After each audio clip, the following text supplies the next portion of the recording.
मासूम बंदर अपने छोटे बच्चे के साथ जंगल में हरी भरी घास खा रहा था। तभी लोमड़ी वहां आती है और दोनों को जान से मार देती है। जंगल में अब सभी जानवर कुंग-फू बंदर के खून के प्यासे हैं। इस बार लोमड़ी ने मासूम बकरी को अपना शिकार बनाने की कोशिश की, लेकिन क्या वह बकरी बच पाएगी? जंगल की रक्षा करने वाले कुंग-फू बंदर ने अपने ही निर्दोष दोस्तों को क्यों मार डाला? भारी दुख और निराशा के कारण बंदर ने टाइगर को जंग की चुनौती दे दी।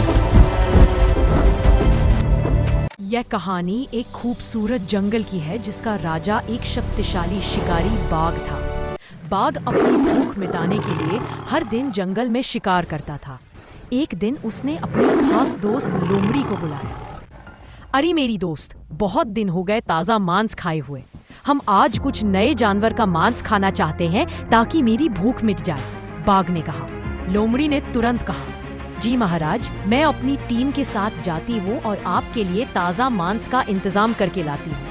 आप जरा भी चिंता ना करें। लोमड़ी जंगल की ओर निकल पड़ी। बहुत देर ढूंढने के बाद उसे एक बंदर अपने बच्चों के साथ घास चरता हुआ दिखाई दिया। लोमड़ी ने बंदर से कहा, बंदर, आज तुमको इस दुनिया से जाना होगा क्योंकि आज तुम राजा का भोजन बनोगे। बंदर गिड़गिड़ाया, नहीं लोमड़ी बहन, मेरे बच्चे अभी बहुत छोटे हैं और भूखे मर जाएंगे। मैं आपसे जान की भीख मांग रहा हूँ, प्लीज मुझे छोड़ दो। लोमड़ी ने कठोरता से कहा, मैं मजबूर हूँ बंदर। मंत्री बनने की लालच में मैं तुमको और तुम्हारे बच्चे को मारकर महाराज को खिलाऊंगी। बंदर ने रोते हुए दया की भीख मांगी। नहीं, ऐसा मत करो लोमड़ी बहन, मेरा बच्चा बहुत छोटा है, मुझ पर रहम करो, इसे जीने दो। लेकिन लोमड़ी की मंत्री बनने की तीव्र लालच ने बंदर और उसके एक बच्चे को मार डाला। हालांकि किस्मत को कुछ और ही मंजूर था। बंदर का एक बच्चा किसी तरह बच गया और अपने माता पिता को ढूंढते हुए जंगल में आ गया। डैडी, यह क्या हो गया?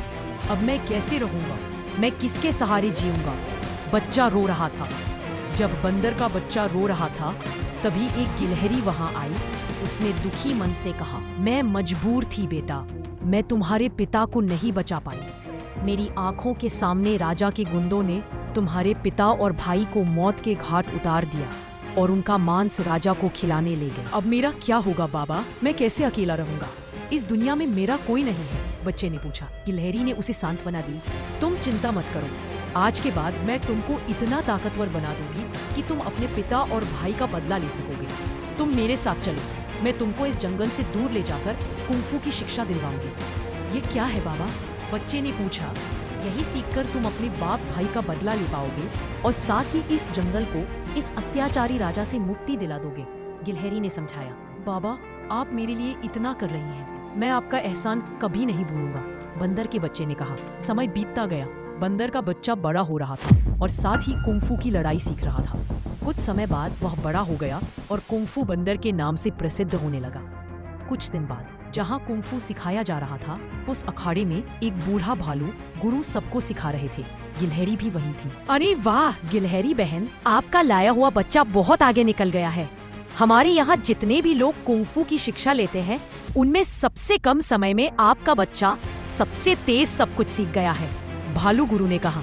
गिलहरी ने जवाब दिया, गुरुजी, आपकी कृपा से हमारा बच्चा आज अपने पिता और भाई का बदला ले सकेगा और उस अत्याचारी राजा से जंगल को मुक्त करा सकेगा। ठीक है गिलहरी बहन, मैं तुम्हारे काम आया, इससे अच्छा कुछ नहीं। अब तुम अपने बच्चे को यहाँ से ले जा सकती हो, गुरु ने आशीर्वाद दिया। ठीक है गुरुजी, कहकर गिलहरी कुंग-फू बंदर के साथ जंगल की ओर निकल पड़ी। ट्रेनिंग पूरी करके गिलहरी और कुंग-फू बंदर अपने जंगल में वापस आ गए। जंगल के रास्ते में लोमड़ी के गुंडों ने उन्हें देखा। अरे साथियों, देखो, ये दोनों इस जंगल में कितने बेखौफ घूम रहे हैं। लगता है इन्हें अपनी जान प्यारी नहीं है। देर किस बात की, चलो देखते हैं कौन किस पर भारी पड़ेगा। कुंग-फू बंदर ने गिलहरी से कहा, बाबा आप दूर हट जाइए, आज इन अत्याचारियों से बदला लेने का वक्त आ गया है। लोमड़ी के मंत्री ने गुस्से से कहा, इतनी बड़ी बड़ी बातें करना कहाँ से सीखा?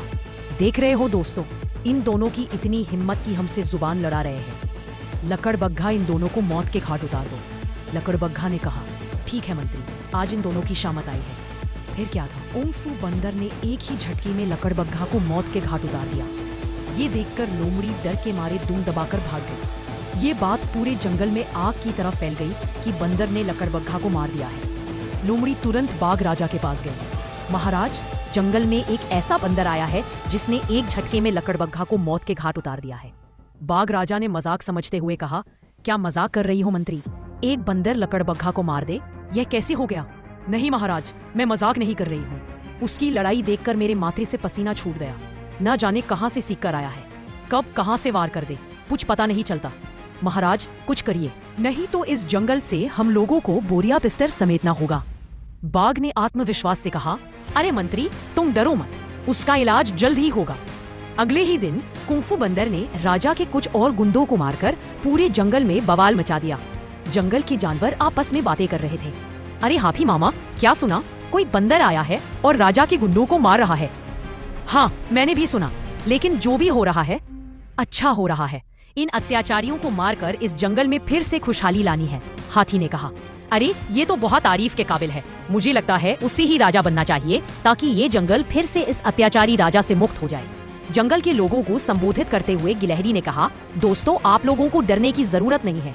राजा के गुंडों को मौत के घाट उतारने वाला हमारा अपना कुंफू बंदर है। गिलहरी बहन, हम लोग आपका एहसान भूलेंगे नहीं। आज से हम लोग इन्हें कुंफू मास्टर कहकर बुलाएंगे, जानवरों ने कहा। कुंफू बंदर ने भावुक होकर कहा, दोस्तों, राजा के गुंडों ने मेरे पिता और छोटे भाई को मारकर राजा के जीव का स्वाद बना दिया था। मैं इस जंगल को इस पापी राजा से मुक्त करा दूंगा। बस थोड़ा सा धैर्य रखिए। जंगल में एक बार फिर खुशहाली लौटने की उम्मीद जाग उठी थी। सभी जानवर अब खुल के जीने लगे थे, क्योंकि रोज कहीं न कहीं राजा के गुंडों का सफाया हो रहा था। यह बात बाघ राजा को चुभने लगी थी। उसने मीटिंग के लिए लोमड़ी को बुलाया। मंत्री, अभी तक लोमड़ी आई नहीं। हम कब से उसका इंतजार कर रहे हैं। लगता है हमारा डर अब लोमड़ी को भी नहीं रहा, बाघ ने कहा। तभी लोमड़ी आई और कहा, यह मैं क्या सुन रही हूँ महाराज?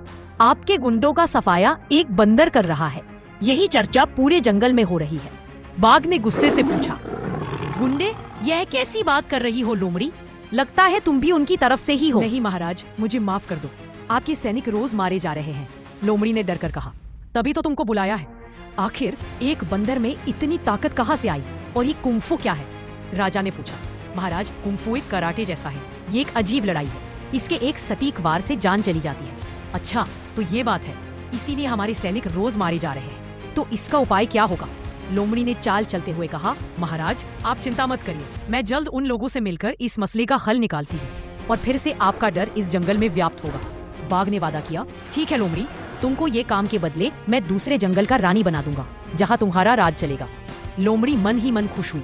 अरे, ये तो बहुत अच्छा ऑफर है। मुझे जैसे भी हो ये काम करना होगा। अगले दिन लोमड़ी गिलहरी के पास गई और अपनी चाल चलनी शुरू की। अरे गिलहरी बहन, ये तो कमाल हो गया। आपका शिष्य इस अत्याचारी राजा के सिपाहियों को मारकर बहुत अच्छा काम कर रहा है। अरे लोमड़ी बहन, उस राजा ने राजपाट चलाने के बजाय निर्दोष जानवरों को मरवाया है और अपनी जीभ का स्वाद बनाया है। लोमड़ी ने मीठी बातें करते हुए कहा, मैं यह कहना चाहती हूँ कि अगर आपको ही राजा बना दिया जाए तो कैसा रहेगा? आपका दिल लोगों को समझता है, आप बहुत दयालु है। उन पापियों से जंगल को मुक्त करा दो कुंफू मास्टर जी। सभी जानवर की दुआ लगेगी आपको। लेकिन लोमड़ी, यह कैसे होगा? बाघ जैसे ताकतवर राजा को हराना इतना आसान नहीं होगा। आप चिंता मत करिए गिलहरी बहन, मैं कुछ उपाय लगाऊंगी जिससे हमारा जंगल फिर खुशहाल हो जाएगा और इस पापी राजा से छुटकारा मिलेगा। एक काम करती हूँ, मैं रात के अंधेरे में राजा के सैनिकों को गुफा में बुलाऊंगी और आप उन लोगों को एक एक करके मार देना। जैसे ही सैनिकों की संख्या कम हो जाएगी, फिर किसी दिन हम लोग मिलकर अत्याचारी राजा का अंत कर देंगे। ठीक है लोमड़ी, हम लोगों को उस पल का इंतजार रहेगा, गिलहरी ने कहा। लोमड़ी वहाँ से चली गई, लेकिन उसके मन में कुछ और ही चल रहा था। उसने जल्दी से दूसरे जानवरों के पास जाकर कहा, अरे बंदर भाई, तुमको कुंफू मास्टर बुला रहे हैं। साथ में हिरन को भी बुलाया है। आ जाना, कुछ जरूरी काम है, भूलना मत, क्योंकि हम लोगों को मिलकर इस अत्याचारी राजा से मुक्ति दिलानी है। ठीक है लोमड़ी बहन, मैं आ जाऊंगा, तुम चिंता मत करो। हो सकेगा तो भालू मामा को भी लेकर आऊंगा, बंदर ने कहा। फिर क्या था, रात हुई। लोमड़ी के बनाए हुए प्लान के साथ कुंफू बंदर ने गुफा के अंदर अंधेरे में राजा का सैनिक समझकर अपने ही निर्दोष साथियों बंदर, हिरन और भालू को मौत के घाट उतार दिया। अगले दिन ये बात जंगल में आग की तरह फैल गई कि कुंग-फू बंदर ने अपने ही निर्दोष जानवरों की हत्या कर दी है। लोग कहने लगे कि वह बहुत अहंकारी हो गया है। लोमड़ी ने राजा के पास जाकर कहा, महाराज, आपने कुछ सुना? कल की ताजा खबर कि मैंने कैसे उस कुंग-फू बंदर को सबकी नजर में अहंकारी बना दिया है। पूरे जंगल में लोग उस पर थू-थू कर रहे हैं। लोमड़ी, तुम अपने मकसद में कामयाब हो गई हो। मैं वादे के मुताबिक तुमको यशोदा वन की रानी बनाता हूँ।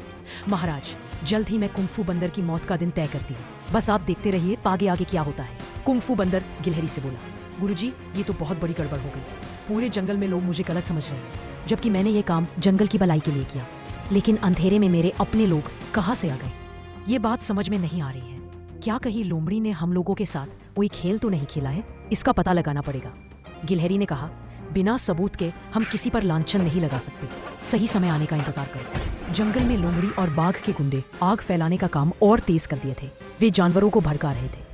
देखो साथियों, कुंग-फू बंदर अपने लोगों को मारकर हीरो बन रहा है। यह तो घोर अन्याय है। हम लोगों को राजा के पास चलना होगा, लोमड़ी ने बकरी से कहा। गिलहरी ने छिपकर यह सब सुन लिया और सारी बात कुंग-फू बंदर को बताई। गुरुजी, लोमड़ी ने हम लोगों को धोखा दिया है। वह राजा के साथ मिलकर हमारे साथियों को मरवा रही है। शायद आज रात को भी वह प्लान कर रही है। गिलहरी बहन, अगर यह बात सच साबित हुई तो लोमड़ी का आज आखिरी दिन होगा, कुंग-फू बंदर ने कहा। फिर क्या था? रात होते ही लोमड़ी गुफा में आई और कुंग-फू बंदर और गिलहरी भी पहले से वहां छिपे थे। लोमड़ी ने बकरी से कहा, आ गई बकरी? हाँ, आ गई। अरे, यहाँ तो कोई नहीं है। लोमड़ी ने बकरी से कहा, अरे भोली बकरी, आज तुमको हम दोनों की जीभ का स्वाद बनना है। बकरी घबराकर बोली, तुम दोनों ने मुझे धोखा दिया। मैं कुंग-फू मास्टर के पास जा रही हूँ। कुंग-फू बंदर ने कहा, तुमको कहीं जाने की जरूरत नहीं है बकरी। लोमड़ी को अपने कर्मों की सजा आज मिलेगी। लोमड़ी समझ गई कि आज बचना मुश्किल है। उसने तुरंत पलटकर कहा, मुझे माफ कर दो। हमसे गलती हो गई कि मैंने रानी बनने की लालच में मासूम जानवरों की जान ले ली। अब ऐसी गलती कभी नहीं होगी। अगर तुमको छोड़ दिया गया तो उन मासूम जानवरों की आत्मा को शांति कैसे मिलेगी? इसलिए तुमको कर्मों की सजा मिलेगी। कुंग-फू बंदर ने कहा, दोस्तों का बदला और खुद पर लगे कलंक को धोने का इससे अच्छा मौका नहीं था। कुंग-फू बंदर के एक सटीक वार से लोमड़ी की मौत हो गई। अगले दिन यह बात जंगल में फैल गई कि निर्दोष जानवरों की हत्या लोमड़ी की चाल थी और बंदर ने लोमड़ी को मारकर अपना बदला पूरा किया। जंगल के सारे जानवर अब कुंग-फू बंदर के साथ थे। कुंग-फू बंदर ने बाघ राजा को अखाड़े में चुनौती देने का फैसला किया। बाघ राजा क्रोध में दहाड़ा, मैंने यह सब अपने पिता और भाई का बदला लेने के लिए किया है और जंगल को तुम्हारे अत्याचार से मुक्त कराने के लिए। दोनों के बीच भयंकर युद्ध हुआ। अपनी शक्ति और पंजों का इस्तेमाल कर रहा था, लेकिन कुंग-फू बंदर अपनी फुर्ती और कुंग-फू के सटीक वार से उसे चकमा दे रहा था। अंत में कुंग-फू बंदर ने असाध्य गति से बाघ की गर्दन पर आखिरी और निर्णायक वार किया। बाघ राजा वहीं ढेर हो गया। जंगल के सभी जानवर खुशी से चिल्ला उठे। कुंग-फू बंदर ने अपने पिता, भाई और जंगल की जनता का बदला ले लिया था। जंगल में एक बार फिर खुशहाली लौट आई और सभी जानवर शांति और आजादी से रहने लगे। लेकिन कुंग-फू बंदर निराश था, क्योंकि उसकी बहादुरी के लिए किसी ने भी लाइक और सब्सक्राइब नहीं किया था और उसका 1000 लाइक और सब्सक्राइब का सपना टूट रहा था।